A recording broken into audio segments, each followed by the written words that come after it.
munsio ema ne broso ne fu ahye he nsuo ya manu me de he me hometio eye bone aduane de me dia ma me ye u bibi ya ye me bibi kro na eye wo no wonam bone kwan so aye bone ntobi o ha on mo adwaman na so tena aduane ho a obi o ho no mo a onidi ma ne mro so na so ensa no mu a sani man kitin we mo onipa kra ni monyam eba fom e ma ne ka ne bra na ochi no me no hwe niema kakra enne me no hwe nsabro wa ankasa we nipadua ena se wo to ntintan e won nsa no mu a esei no wa we nipadua didi kai so obi enomo nsa na so to ntintan ya oha na koma osei na koma heart damage is the first thing we are talking about. Mamisha say cry every cancer of the throat. So be no monsa bebre ni minimu utiminya kokram yare ewo ho a ekro ni nguda. E sha say ho ne free ba e betimi no wadi ho nkoma de akwa akosi wo nan moira no mpo se ensa se ade nipadua na wo ni sumu no enuane bi wo a edane na ensa ema etwe de ehia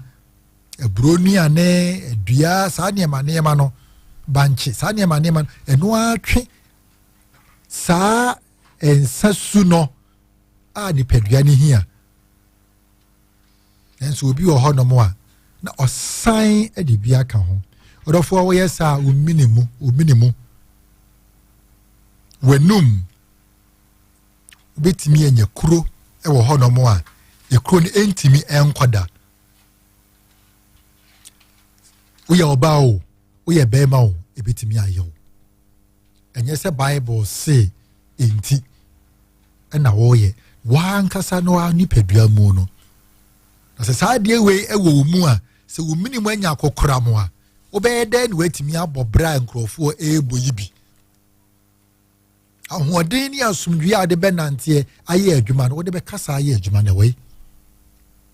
ebe wiase ne nkrofo kwa ontimi nkobi na ada yare sabia na obi bia kem yawo ni ahometi a wonamu no wa nhwe ye mpa na wo kobra nyame subia na ye wa usubi wa woni ye bi me hwe de to so bi no heart damage uye obi a wono monsa ensa nom sa wo hyase a emfiti prekupe o na otomo ntentan hyase kakra na de kakra ka ho na bi tobi chawo na wo nom ni e tobi chawo na afi ye kanfo wo ho ni ye kanfo na ya wode na wa wu tobi afi be kakra wono mo obi a na wontimi ntena wono mo obi a na wontimi ntena eba ne saa onipa akoma vessels na tissues na ewo akoma no mo no enema bi akoma no wonchemu ahodo enan wo mani ntimi nya adwuma ye hyase a wunhunu wani beba ahoso no na asei nipadua na akoma na ede wo kwade wo ba no introdofo se wontimi nya ya wontimi nya insa no mo at least moderation media ye mprepi me kamesi ade bi a me somu a mentimi nya na me nko ho ade bi o na se wo kon na hwe ya ebetom ntintan a enko ho na de ani je bre ni pa nyina akra bomoden ya fi se bi a wo nko wo de okotomu a hwe na sel de toso miensa liver damage odofo onipa obrebo no edi juma hodo ade aduane bia ye die ade bia ye gye no ehun sunsuanso egi kɔ nipadua no mu no ehun sunsuanso ekɔtɔ brebo so enti ya ntwan ma meka say Bible say ensa na modi you are killing yourself abranti a wasi so ahoɔden ɔde bɛyɛ adwuma no wɔde tensa ho saa sika tɔ ne nsɛm a na ɔkɔ no nsa ebi adwuma a wɔyɛ so me deɛ sɛ me anɔpa bi sɛ me sɔre na sɛ menya tot baako bi a na ma yɛ den me yɛ hye asa metimi yɛ adwuma ɔdɔfoɔ ɛnkyɛ na wago ɛnkyɛ na wago wobɛsɛe wo brɛboɔ na eyiyi nneɛma a ɛnyɛ firi nipadua no mu no afei wode ne to afiase na wɔne ne ho enti biribiara bɛ mu a ɛbɛ nipadua no mu a natim afei ɛbɛyɛ kakra na sɛ nipa no ne naase taatae na ɛtwa ne mfonini ɛku a no timi de Awurade din srɛw ɛnsa ɛnsɛe wadagyeɛ ɛne obotom sika ɛwɔ nsa ho saa nipadua no akɔ ahodoɔ a mebobɔ din ebiara ni hɔ a sɛbi mprɛduasa sɛ ɛfiri hɔ a wobɛtumi atena aseɛ yɛtɔ so bio ɛyɛ wahrawa your lungs. The more you drink, the more you expose your lungs to infections. Ono monsa no obrɛboɔ no ɔnoa no afei bibia wura mu a na edi wo so yareɛ bia timi bɔ wura mu ahrawa mu yareɛ bia timi wura mu na oni ban bɔ bia ahrawa ne ni ban bɔ bia yɛsɛ nkɔnkɔn ɛne pneumonia saa nneɛma no sɛ wahrawa hoɔden ebi ebetimi asoso ne mu kakra obi hɔ oni di kura na ɔkɔnɔmɔ nsa obi hɔ odidi ɔsɛ ma nɔmɔ nsa a mentimi ne di me deɛ me fa nsa na metimi didi yie metwa kakra da metimi didi yie ɔdɔfoɔ ɛbɛyɛ kakra na ayɛ wo suban to expose your lungs to bacteria and viral infections. Sɛ nipadua ne nia ahoɔden a ɔkra ne ntena o. Sɛ nipadua ne eni ahoɔden a ɔkra no ntena. Sɛ nsabro ɛyɛ wɔ nipa ho ade a ne nipadua no akwa ne biara ni hɔ ɛwɔ ahotɔ. Even the pancreas also becomes infected. And now my ensa enti. Bo sorry I do aduane kakra. Mesi se okodon sa fesika ne hye nsa toam. Afene so a botwa no na hwisika wase nka obese no. Nipadua na kwa kesia ede ye kode ye ba ne nyina. Emu oni patimi nya nyina so. Se mu ba kokura ni wa odofo ye nipadua no ba bia enya adwuma bia aya the appendix kyerɛ sɛ adeɛ bia wɔ nipadua no mu bia edi dwuma soro ɛna ma nipa etimi tena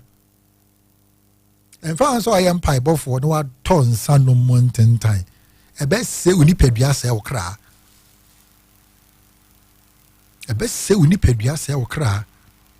Wuntini mumpokura, you will experience fatigue. The biano wabre. O don ye na John Obeda yeno. Adia chen ya wo sorry kwa adwuma no hwe wonam twetwe afi de we bibi kakra bia na wase wago ase wabre ase wunya obeda kakra ase wo da manabo no nso no wasori akodware enso sorry a still na honam da so ye omre enso adwuma na wase wokɔ afi okodura adwuma mu ha na sɛ wo hu nhyɛ dan sisi wo hu so ye asɛ w'anim wabrɛ bi asɛ wontimi nya adwuma ne ye asɛ wonya akafra wobɛfi bi afei na wobɔ lase wɔ adwuma no nanso adwuma no ɛnsa nom adwuma no wato mu ntentan you experience fatigue fi sɛ emoja ne ntini na emoja ne namu no eni ahoɔdene na emoja no nso ni ahoɔdene afei na ɛte emoja so you have to force yourself. Just how you don't know why you baby. You turn anemic. Now moja sort. Ne sort. When you na ye and sabro isu. Afe wa ho fe na we free ho fedua so. We free ho fedua so. afi na so ahya asiete wona oni watonsa no mu nim de making ye hwehwemu amaye na me ne wo che enye brebia na ye ka ni jai krono Bible si jai krono Bible si jai sanom Bible si wo se wo ho awa wo hunu se wo se wo ho Bible betimi ada won chen na wo se na wa se we enye wadwene mu ensakira ya so we enye akoma mu foforo ya wo de sa na wa se wa brabo the tosu bi you become infertile we abemu we you obawo se wo ton sano mu a na wo to mu ntentan ya me how into the bia mama no mo nsasa odo for so wa hwe ya wo ye bema o mema sem ebekọ fom untimi ngo awo a me pa me nyantimi wura hosa na mama no mo nsa wo sei no afi kura na wo sei no afi kura na wo sei no wo you bi a wa ton sa no mo ntentan ya awo ho beye den na sabi sa wo ye oba na so wa ton sa no mu a wonye mo ana wonom wonye mo abedom fi say you are addicted to it eba ni say ya kwada na wo be wo no sa ensanom the syndrome of alcoholism will also be in the child akora na usano ono so pensa fi say papa no bo na me wonye mo no so bo na atefa ko bo na da ho akora iwu wo no offense you wo no offam frama wo no wo fa aduane na wo no wo fansa oda yefunu no sa de manyine wo fa free ho ensa no wo fa nka ho nti akora na oda yefunu ba wiase no ono wo ye broken dada o free nsanom yefunu na epie so ye oba so ye bema afi wonte oba na se ebi kura de da achu benya adwensa kire o nanso na aba ne de usi fiefo nye fiefo enye fiefo enye fiefo subia ye fade ka ye ho enuntra we kasa me ka minwie wo ye obi a wonom ensa na wo to nsa no mo ntentan sa wo be wo se wo nom penu mo no fon kwa animu na nom penu ho kokwa na fon tenen bones wonsa ahoden bia ni mo kwa na Nike kabom afi be nyina duru baabie no na bibia ni ho etimi gina wo ho bio wona wono monsa yare ba ko tomu a ehu pa ya diabetes wono monsa otimi nya sikire yare okwa enko edemre na asiesie no na betena ni paduanom ebetena ni paduanom frise ensano attack the insulin in you afi na wontimi entimi mfanshin bio enti dobe ye bi ye tini paduanom wudi asikire nuane a the blood sugar na wo say ye regulate the paduane regulate na ema wo ye the normal being ahoden wo mo no ensenti wo say bible nka ho asem enti wo nom yesu hire ensa so e wa ayefrase enti nsa de efiri nyame yo nenso wo say uni paduana wo say ni paduane ye nyame asore dan wa bro na be kakra afi na wo ho na asa won sa triti you turn numb,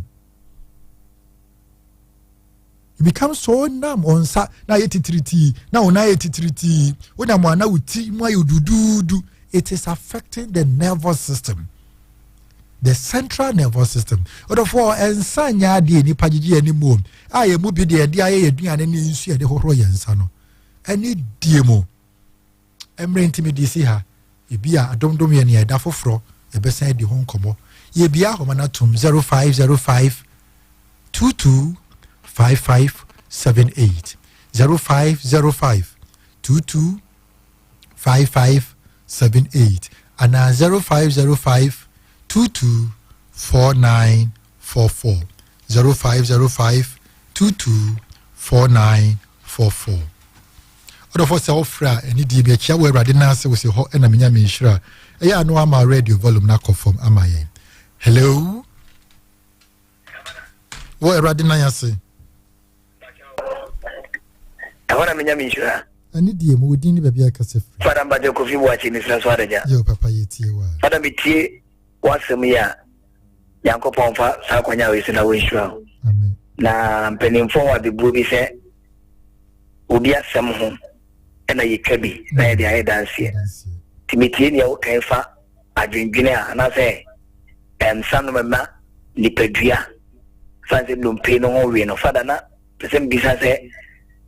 nipa so te wona abrabomu ebi aniema mu nkwaji ma wona se odwendwene a na se eno so timide o hawa na se every lumpe no so na se meti asiasa dia no aboa me especially sebia ya ware foi yetia ware mu niema nkwaji da bia na odwendwene se edi wo hawo so bre ni padua no para me da se yo adwene wo niema efa eno nti se pressure ba adwene so asem bia ba obremu bia setana ya abrabo ebia ne se ni esi somu asem bia ba e wo se ni esi kano eno nti na ya na awarefo ye mu ye mienu no edu ba bia asem bi o ho nyia no wa abrabo mu no edi mre kakra ya na ato plans na so bia okwan e fa so esomu minya enka of ye ni nkomo emrenti na yakasa asemwe ana yempebre foforo how to resolve problems in life na open na ultimately ni edi nkomo hello wo Ewrade na ase ho ena menya minshira pacho ya premier DT me ka se flu pronom desi ya pe mpabwa papa ti na sembakanya no pe ma memu abaso ene nkyerɛkyerɛ na wotwi mu nyina wodi maye na dia na nipa bibreka efa nsa ho amenti ahye ene se Paul ka tere Timothy yesa wo yefo ya de enti eya no nsa kakra nam ti yo na wo ka sa kire Timothy a na ebike mu so bia no wo ka kire wo ebike mu so efa nsa wo yefo nya wo de enti na no nsa ande nipa so mu nti ahye wo ka kire Timothy ma ne de ya adwuma de a wo so wo so wo yefo nya wo ya enti na no nsa de a wo ze de abi ande de nti ahye enti sa de no kwa de ya me dwene ho amenti ahye je mpaka ni adapai ya da wase ya wo Nyankopon ni kyiraw so wo yefo nya wo ya ya Paul ka kire wa wo se wo nso men no nsa ne da afi yo nyame Israel hello hello hello Mr. Man is kakra hello hello hello wo arade na yase I want to remember sure ni pacho dini baby akase free pacho so Daniel kase free beba yo ni pacho yeti wa ni pacho na time kan say father anano kai wa mi ya nchirapa na sa area determined couple dam na afi so area esem kadua no na se de wo ka no ye tia se de aduma o se ya ka se father na ni so na ya fa ni aduma no amwa na mi chiao ni chance dan na o ye nchirapa da se pa so ma o ka na ko asem kon amali ti ni de for ya da se chia so Reverend Benedict Opoko Yawo Assemblies of God at the river. It's Bye. Yami Inshrapa. Hello. Hello. What Eradina Yasi? Ehona minyami nshira. Ipache udin any baby akase free. Ipache wa taxi driver DJ escalator down the road of Sokokoti. Eradu nshira opa no nya okese. Imedin ka de abasubodi ama onyame eda kwasiada ye ba ayefro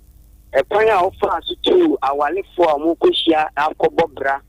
eni nhia a wode ma wo mo no se so mu tiu wasem ne so mu indistance ne so a ebewie o mu yi pa ntiarade nhia wo na nsa sama wo kan papa na me minum di pa na obi am ye taxi driver na me ye adwuma di minti menom me pon na me no na ade a chia me be ko adwuma no na me ho ya me mmere ya wo kan kwankwa ya o mse koda ne so na sa da ne so wie no na afi mabo na mada na ka ewura kana ya meka na de ya kura ne se won wonam na akura ketua bi afro bra and about no brady asem. I didn't say one with your way in Capra, and never kill your way. And to me, one I'm saying, I dear me for so be anywhere the basso. Miss my sign, it can be a million pacrocroa. Now, some chimneys, me go at the film. In Tiradi, when shall Panaya near Yentimina, you know. Yentis has no Indian and sat into more than any other. Hello. Hello. Hello. Hello. The fellow first coffee safu ebunwa. Me pacha kasa free. Coffee safu ebunwa. Okay. Kasa free the na UGC. So me pacha yeti. E bo sofa baso. On checha na odimayen. Na nsano ya dia hanita asitemu di. Nkabaya nitin na ndenye asitimo. Sma kitanya fanita baboni asitemu. Ninti hon fin sanu. Sese na minshano monya nkasi. Na dani na oma aswa doctor mtade ni akumaso. Dance. Ya minshra so hello. Papa wa dina Ho ena minya minshra. Papa already show and the tema udi abemani. Question say in Safa, among four number we 2 and 4 months. And what is a say, pretty between the many plans to end tenants. And so only Panama when in say, or no man depa. It me money and no man basa. The go me want to tell or yet no good. Radin so I say me so now again you are no nonsense. It means that you are one Yamin Shao. Amen. Yamin Shao also. Your brain or I break intimate for of food be a view. Edward Debia Cosifia 11:30 to 12. Yetanasi were Radinasi say di obremu and Comosea. Other for Edward Debia Anopa and if you are Debia Anopa 6 o'clock, Ecosi 7:30. You share breakfast prayers, your bo obremu. Ya sitinemu empire for jumasem yisikasem awaresem awosem hawa hodwe henipa honhom ya reni ne me henipa no yigine na so bompa ebi adwumenti wunyamre emmo sa empire no yihia yebojae dodo empire bo yewie na obia afaneka na okọ na adwumem okọ na adwaso ebnada yetenase we rade na ase eye counseling enema bi se yedi ho nkomo ye handle sa niema we nyame adaroma nam so de boa enipa bebre counseling ye sha say 8:30 na ye wie 12:31 na ye gina na so the healing and deliverance session atwaso na ye wie obetimi afrem wa homa so 0249 935725 0249 935725 ya bompa ye wejano ene obano ene onkronkro ni di mu enye ho yeda wasi onyametumfo wonam wano asem so ema ye nyansa wo bra kwantio mu bua ye wo ye mere ye mu na peja yen wo wadom no ho odi mu yebisa Christ irade mu ono no ene onkronkro ti asedi hene emra eni awieye enye ho ejano ene obano ene onkronkro ni di mu enye ho order for Christ asumdwe enka amen. OTEC 102.9 FM.